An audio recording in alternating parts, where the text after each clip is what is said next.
teman-teman, sebelum kita belajar, marilah kita berdoa. Berdoa dimulai.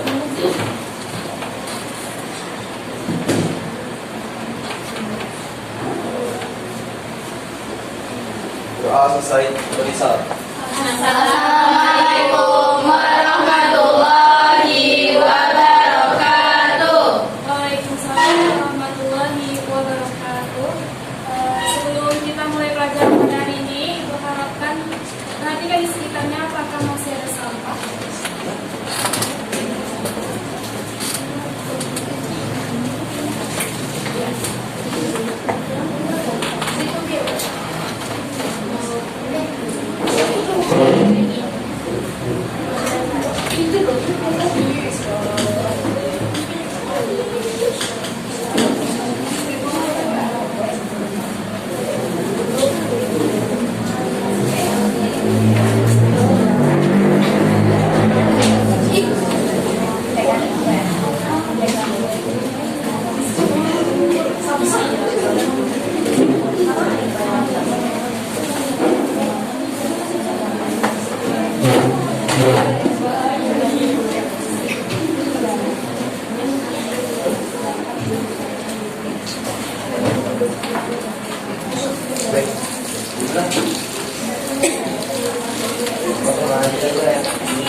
Agar diikuti oleh lawan debat, pengikut, dan orang lain. Nah, tujuan yang kedua, melatih kerjasama dan komunikasi antar sesama tim dalam proses debat agar debat berjalan sesuai aturannya. Nah, jadi dalam debat ini kita tidak sembarangan. Dalam debat ini kita ada sistematika dan aturannya, tidak seperti berkelahi. Nah, dengan tata cara menguasai suatu instruksi, maka kita akan dapat melatih diri untuk disiplin serta dapat mengontrol emosi dalam proses debat.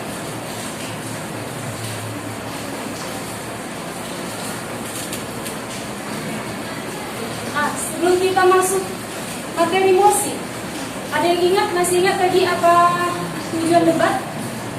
Untuk mengikuti agar lawan mengikuti aturan kita.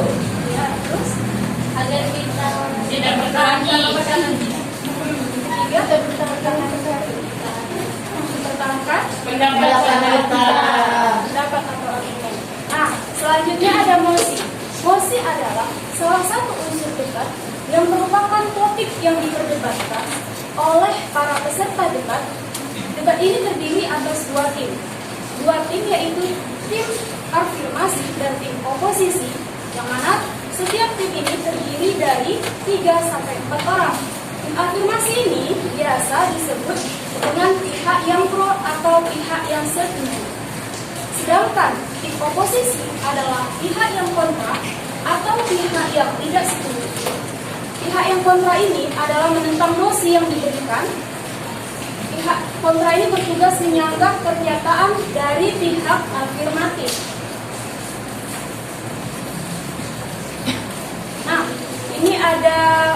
5 mosi. Sebelum kita membahas ini, apa tadi arti mosi? Mosi adalah Ya, mosi adalah tema yang akan diperdebat. Dalam debat ini ada berapa tim? 3 sampai 5.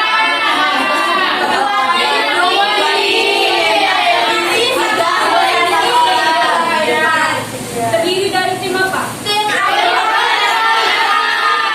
Nah, tim pro tadi disebut dengan tim?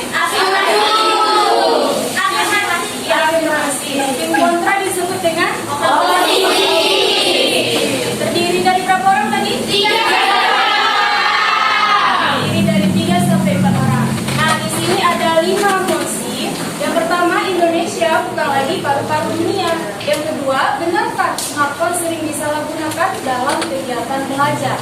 Yang ketiga, minimnya penggunaan bahasa Indonesia di daerah pedalaman menunjukkan kurangnya rasa nasionalisme.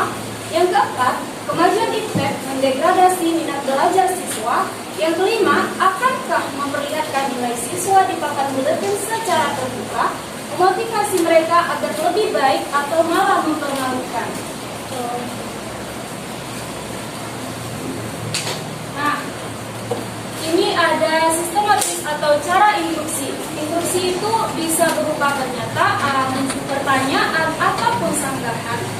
Nah, instruksi ini bisa diberikan oleh tim lawan atas persetujuan oleh pembicara menurut ketentuan yang berlaku. Sebelum kita memasuki tips untuk pemberi instruksi, apa sih tadi arti instruksi? Ada yang tahu?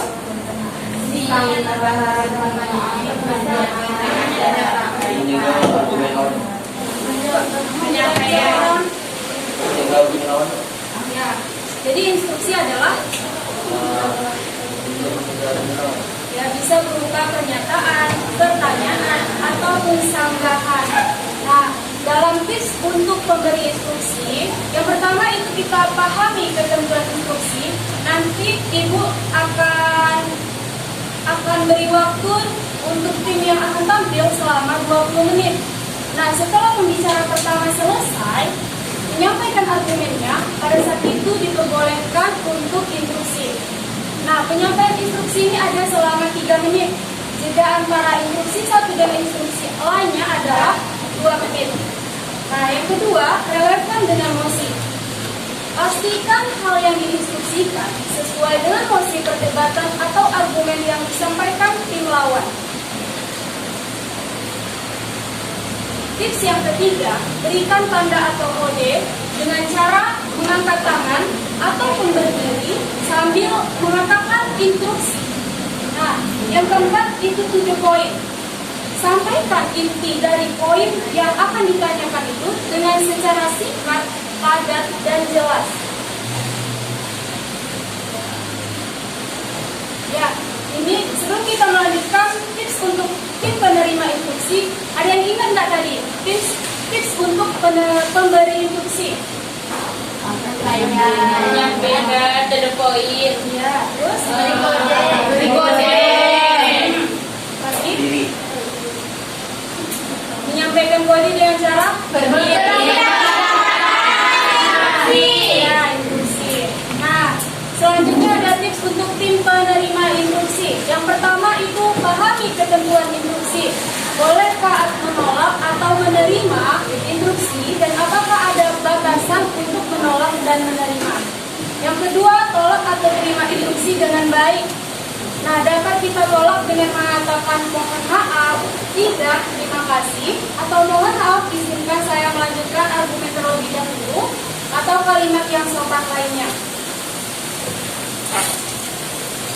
Yang ketiga itu fokus saat diinstruksi. Ketika kita diinstruksi itu kita tetap tenang, mendengarkan dan ingat inti dari instruksi yang diberikan. Nah, cara menjawab instruksi itu kita jawab langsung atau jawab setelah poin argumentasi selesai dengan mengatakan instruksi akan saya jawab setelah saya menyelesaikan argumentasi tim kami. Nah, apa tadi tips untuk penerima instruksi? Ada yang masih ingat?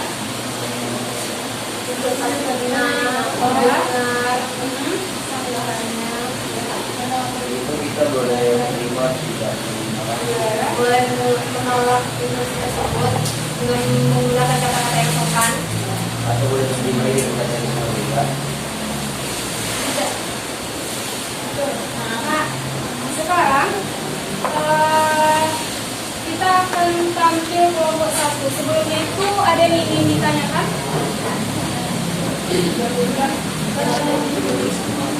Sudah aman? Nah, sekarang kita akan tampilkan debat dari kelompok 1 yang ada 3 tim pro dan 3 tim kontra. Silakan, siapa aja? Saya. Dia tunjuk tangan, berdiri, maju ke depan.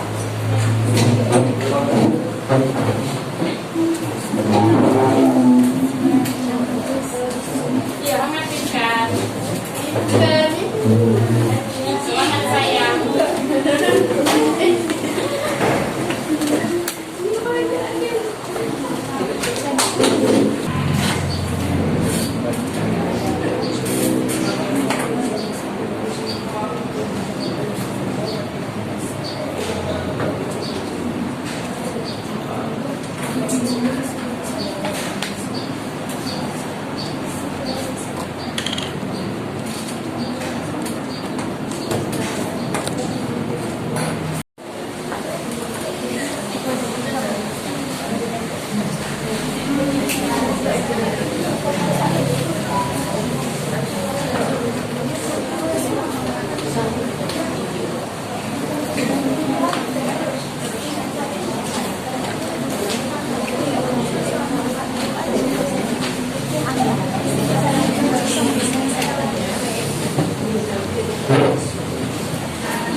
Baik, jam 1.50 kita akan mulai debatnya.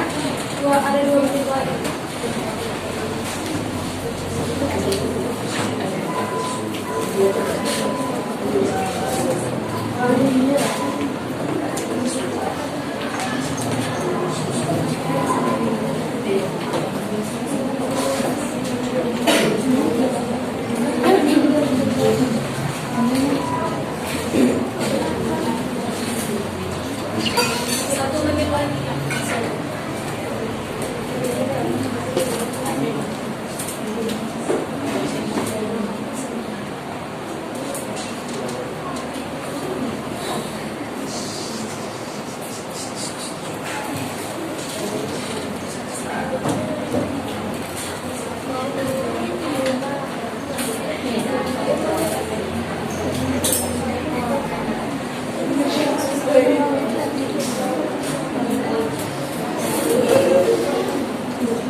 warahmatullahi wabarakatuh. Waalaikumsalam warahmatullahi wabarakatuh.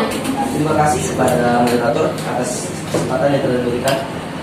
Pertama yang terhormat kepada Ibu Rabiatul Abiyah selaku pembimbing pada hari ini, teman-teman dan hadirin yang hadir pada hari ini.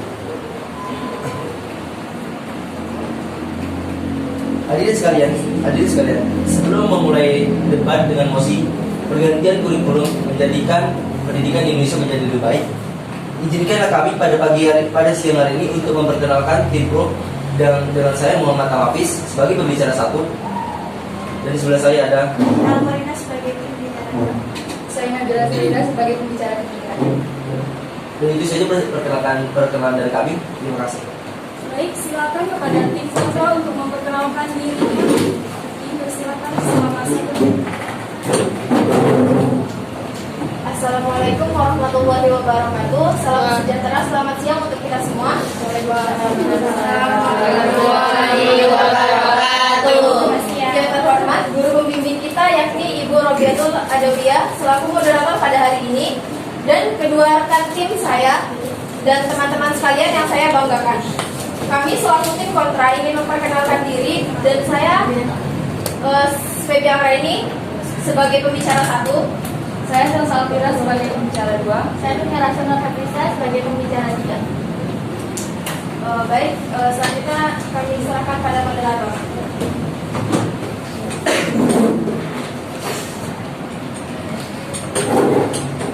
Baik, silakan kepada tim pro dari pembicara pertama untuk menyampaikan argumen dari pendapat.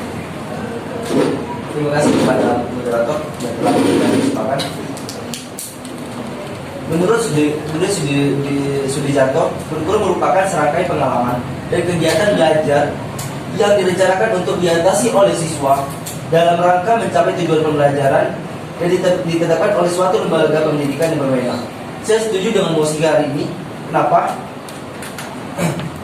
Karena dengan adanya pergantian kurikulum tersebut akan membuat pendidikan di Indonesia mengeluarkan hasil yang efektif atau setiap tahunnya mempunyai lulusan terbaik.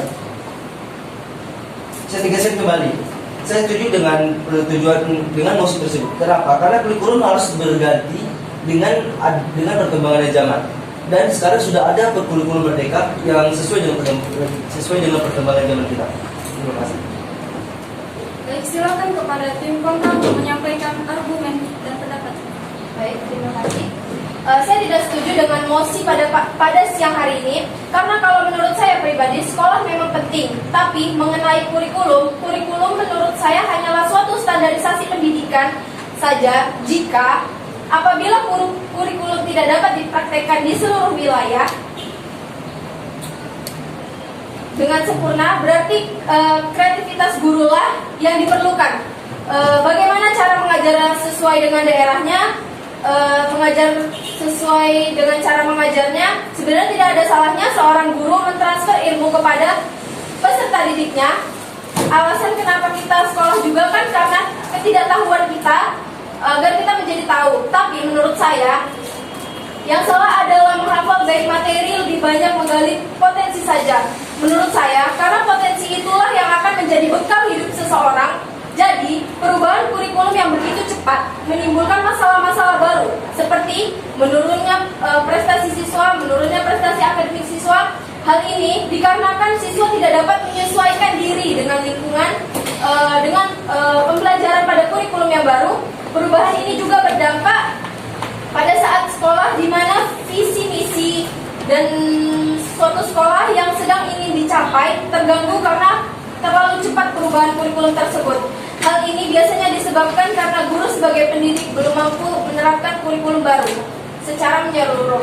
Guru harus benar-benar juga memahami kurikulum baru beserta komponen-komponennya jika ingin menerapkannya dengan hasil yang diharapkan. Sebaik apapun kurikulum yang baru, sebaik apapun kurikulum yang dikembangkan, jika ujung tombaknya yaitu guru tidak mampu mengajarkan dalam proses belajar mengajar dengan baik, maka kurikulum tersebut tidak bisa berjalan dengan lancar. Terima kasih.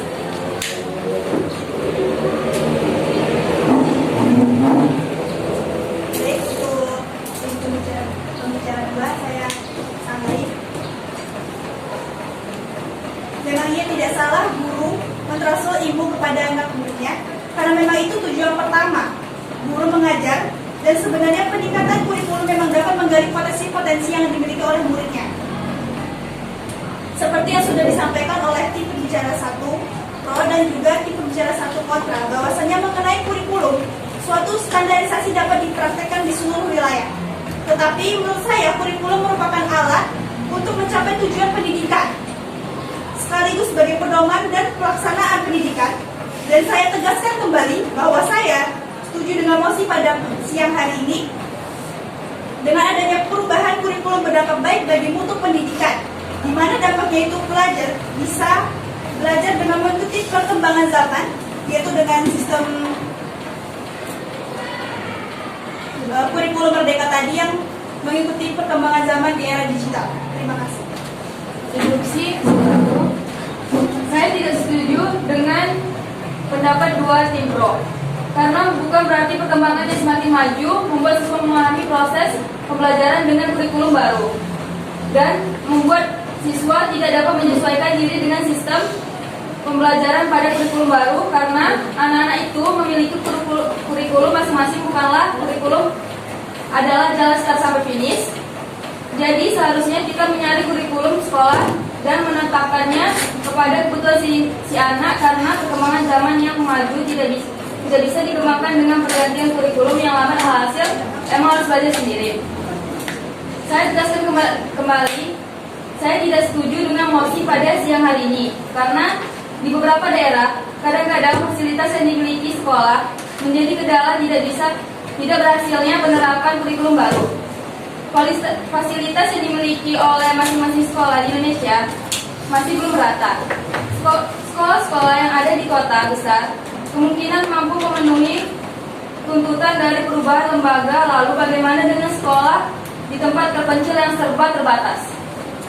Terima kasih. Instruksi. Saya selaku pembicara 3 dari tim pro, saya tidak setuju dengan apa yang dikatakan oleh 2 pembicara dari tim kontra. Siswa dapat menyesuaikan diri dengan kurikulumnya.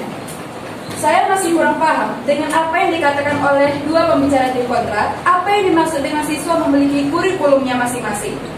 Dan saya tegaskan kembali bahwa saya setuju dengan mosi seiringnya pergantian kurikulum membuat mutu pendidikan lebih baik, karena pergantian ini dapat meningkatkan kriteria pada anak atau siswa dan siswi untuk kemampuannya. Instruksi saudaraku.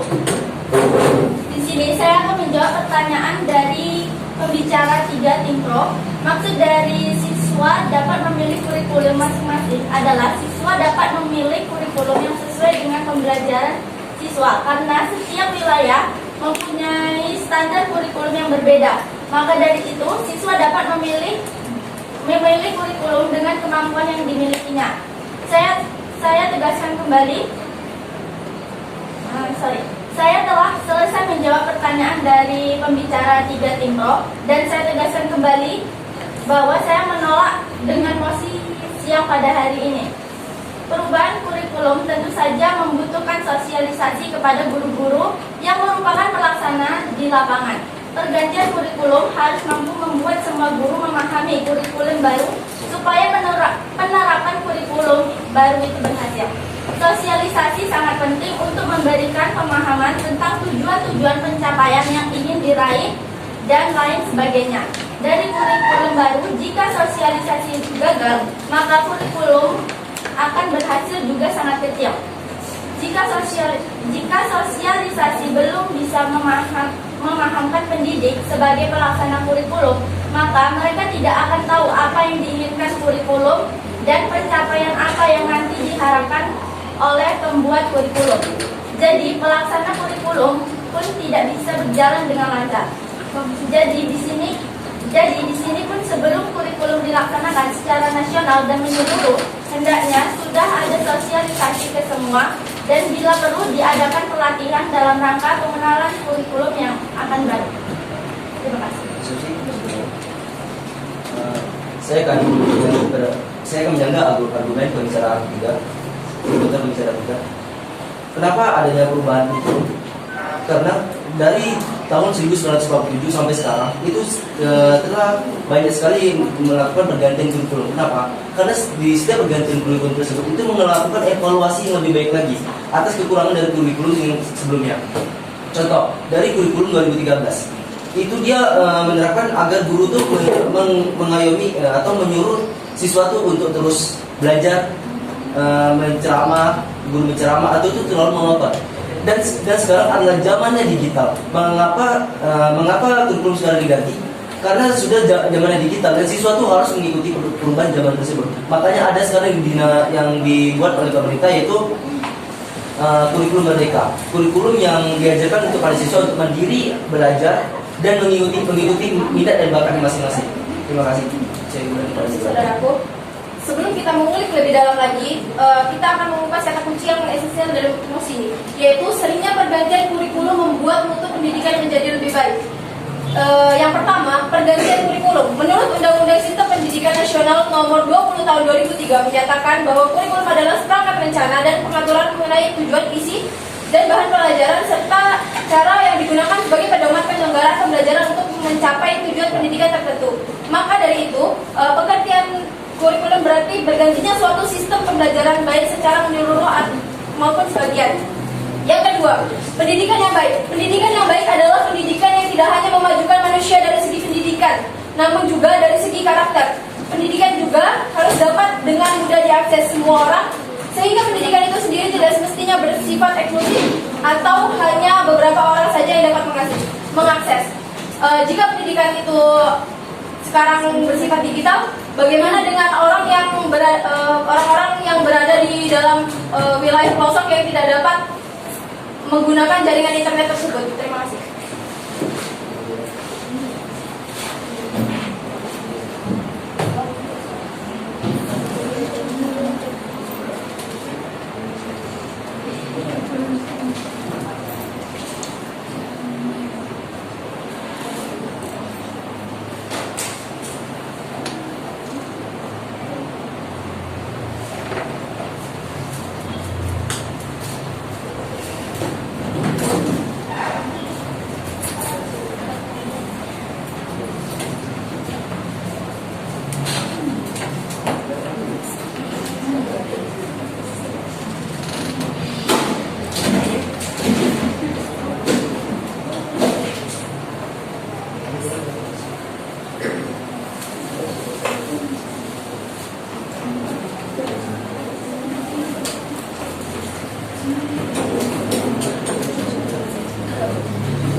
Saya akan menjawab argumen dan administrasi.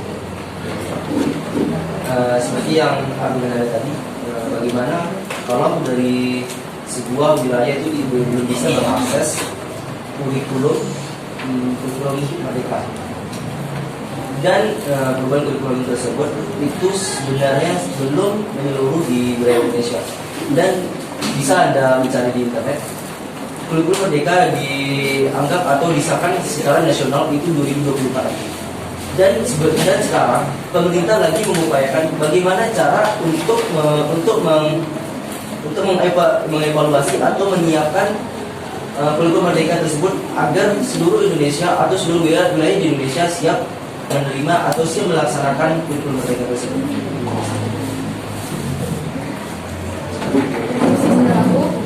Di beberapa daerah, kadang-kadang fasilitas yang dimiliki sekolah menjadi kendala tidak berhasilnya penerapan kurikulum baru.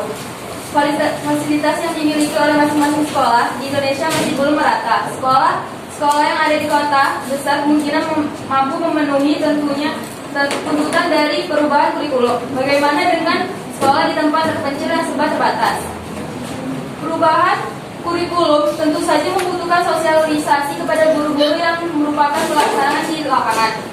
Kurikulum baru harus mampu membuat semua guru memahami kurikulum baru supaya penerapan kurikulum baru itu berhasil. Sosialisasi sangat penting untuk menerapkan pemahaman tentang tujuan, capaian, yang diingin diraih dan lain sebagainya dari kurikulum baru. Jika sosialisasi gagal, maka harapan kurikulum akan berhasil dan juga sangat kecil. Terima kasih.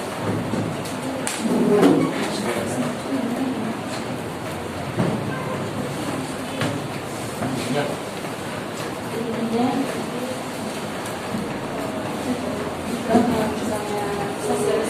Sosialisasi yang gagal, apakah kurikulum baru itu bisa tetap tercapai, tidak tercapai akan berhasil.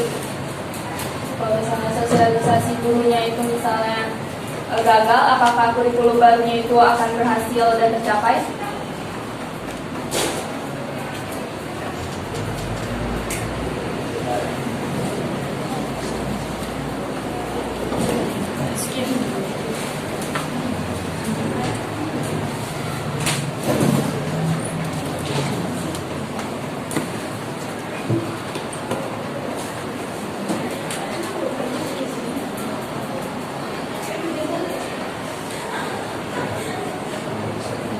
Saudara, silakan jawab pertanyaan dari Ibu.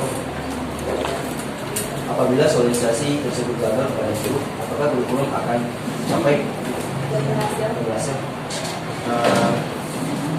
Pemerintah telah mengupayakan atau telah mencari cara bagaimana kurikulum merdeka itu agar berhasil.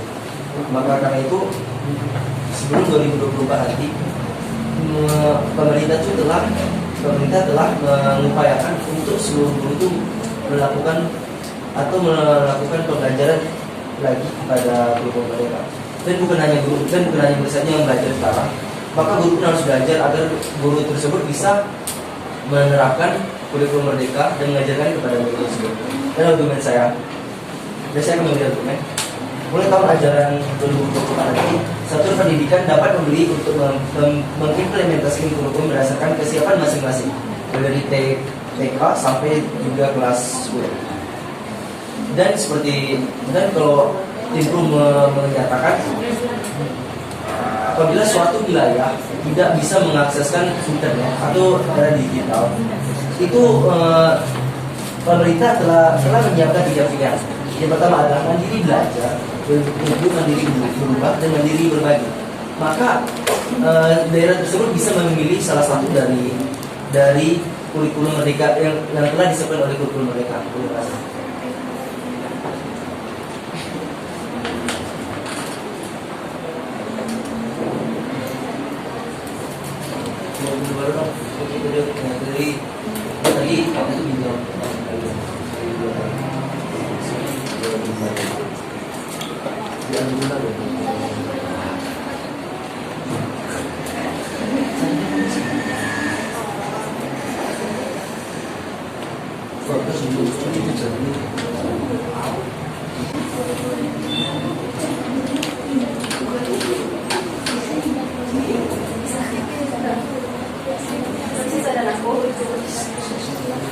Baik, menurut PHKOMS tahun 1968 ada 12 komponen pendidikan.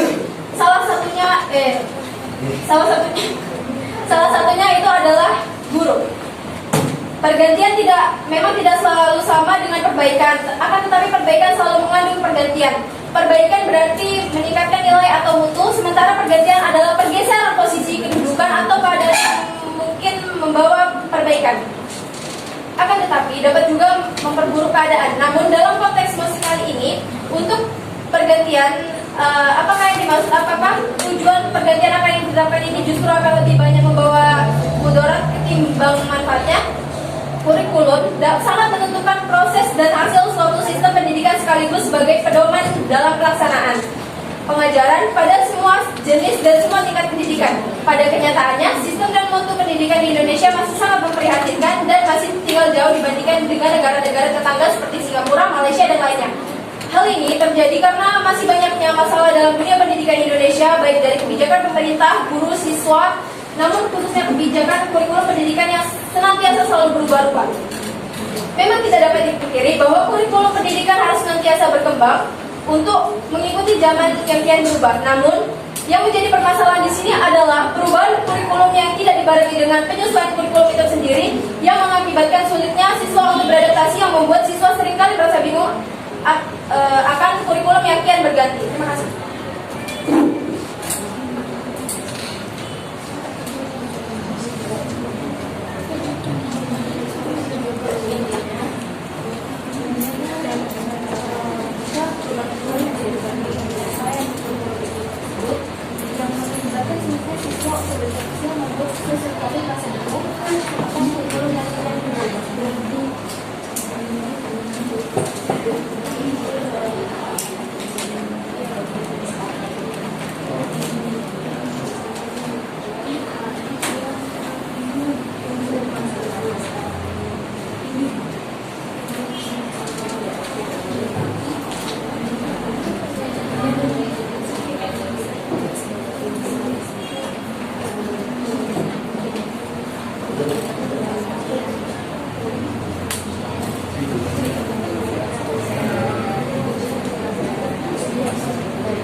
Baik, waktu menunjukkan 9 menit lagi.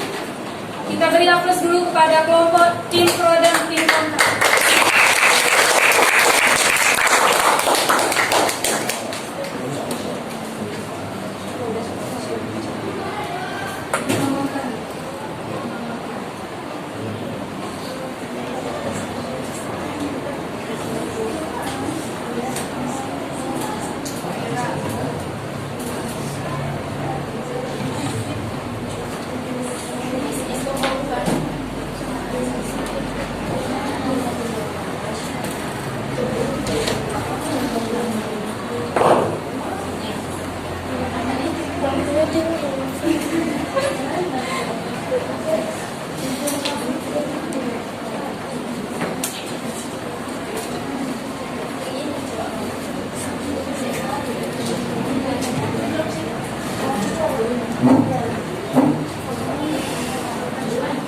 Dengan adanya kurikulum baru, pastinya siswa harus mengikuti kurikulum yang baru.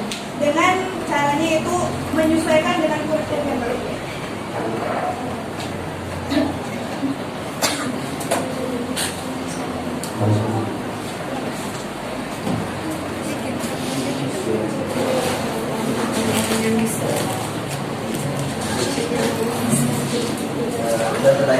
Dan pernyataan dari tim kontra sudah dijawab oleh saya pembicara dua.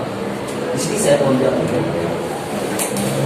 kalau seperti yang tim kontra bilang, kalau pemerintah itu dalam jangka pendek mengubah kurikulum, itu gurunya tuh tidak bisa tadi seperti mengikutinya atau bagaimana.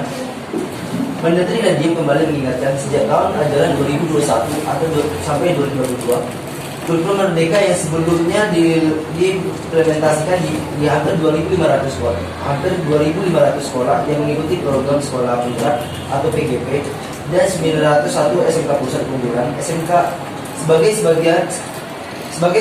sebagai bagian dari pembelajaran paradigma baru mulai tahun 2020. Kurikulum Merdeka dapat diterapkan satuan pendidikan meskipun bukan sekolah penggerak, mulai dari TK, SD, dan SDLB kelas 1 sampai kelas 10, sampai kelas 12. Kalau dan kalau ada pendapat dari atau ada argumen dari tim kontra tadi, ada guru yang belum siap dengan perubahan kurikulum, dan setelah saya cari dari beberapa referensi, ada guru yang mengungkapkan bahwa guru SMP Negeri 2 Temanggung, Jawa Tengah, Joko berhasil mengungkapkan kisahnya. Menurut saya dahulu saat mengajar guru terbalunggu dengan kedetail lulusan minimal KKN. Sedangkan di kurikulum mereka, ia merasa guru sangat menghargai proses dan pencapaian siswa dalam belajar. Guru lebih fleksibel untuk berkreasi dalam belajar semaksimal mungkin untuk menyelesaikan. Sementara itu, Stephanie Anggia Putri, guru di kelas SD Negeri 05 Sekupang, Kota Batam, menyampaikan perubahan yang sangat terasa di sekolahnya. Melalui kurikulum mereka, dirinya lebih berkesempatan mengetahui minat, bakat, dan kebutuhan dari siswa-siswa masing-masing. Itu argumen saya.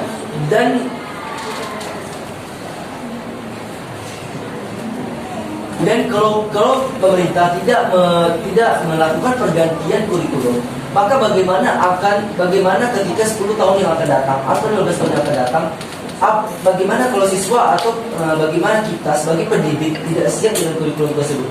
Bagaimana kalau kurikulum itu tidak berubah? Maka karena tersebut saya setuju dengan mosi hari ini, pergantian kurikulum membuat pendidikan menjadi lebih baik. Terima kasih. Instruksi saudara. Guru berkewajiban berperan sebagai seorang yang mampu memberikan bimbingan dan memberikan ide-ide cemerlang bagi kemajuan siswa. Perkembangan teknologi informasi dan komunikasi yang sedemikian pesat saat ini membuat guru harus siap untuk belajar sebelum melakukan proses pembelajaran di sekolah. Itu sih saudara. Yang saya tanyakan tadi, bagaimana kalau kurikulum di Indonesia tidak diubah? Itu pertanyaan saya, bukan tentang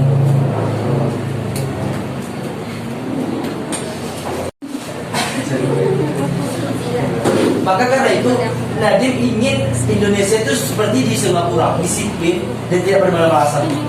Maka karena itu dia melakukan sosialisasi untuk pengembangan kurikulum kepada guru dan kepada sekolah, agar kurikulum tersebut dapat diciptakan dan diterapkan dengan baik, agar murid-murid tersebut tidak bosan. Kenapa murid itu selalu tidur di kelas? Karena dari kurikulum 2013 atau kurikulum sebelumnya itu terlalu monoton, hanya guru yang berbicara dan murid hanya mencatat dan menjalankan tugas.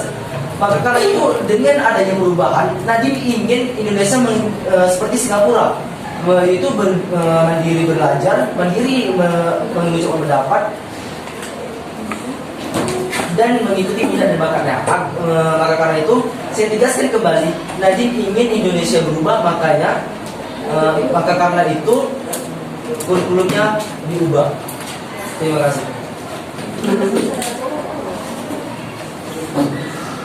Dengan yang Anda ucapkan tadi, itu sangat tidak mensukai dengan mosi ini. Karena Nadiem itu besar di Singapura, dan di Singapura itu sudah disiplin, saya bilang tadi. Karena kedisiplinan itu murid itu sudah tidak ada yang contek, tidak ada yang kenapa di Indonesia ini tidak diberlakukan siswanya dulu, agar siswanya dulu disiplin, baru menerapkan kurikulum merdeka. Di kurikulum merdeka ini terdapat perbedaan, yakni ada yang berbeda cara belajarnya, ada yang melalui visual, ada yang saya memberi artikel dulu.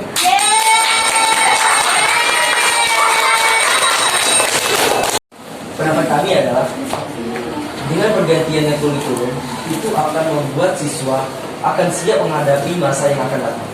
Dan pergantian kurikulum itu juga dibuatkan kepada siswa agar mereka tidak menonton belajarnya dan mereka mengikuti bakat dan minat mereka untuk belajar, dan mereka bisa menghasilkan karya mereka. Terima kasih.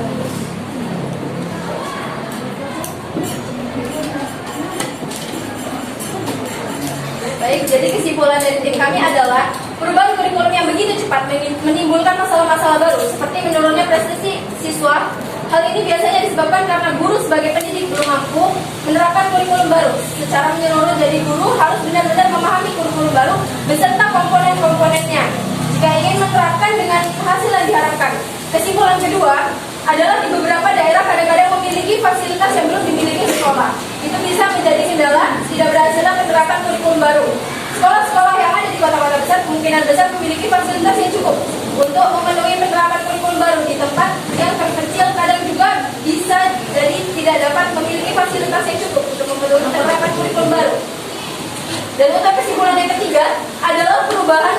tentu saja membutuhkan sosialisasi kepada guru-guru yang merupakan pelaksanaan di lapangan. Jadi guru-guru harus melakukan sosialisasi dan bila perlu mengadakan pelatihan dalam rangka pengenalan kurikulum yang terbaru agar siswa dapat mengenal juga kurikulum baru yang disampaikan oleh guru tersebut. Sekian, terima kasih dan saya kembalikan pada moderator. Baik, sekian dari debat hari ini. Mari kita beri tepuk tangan kepada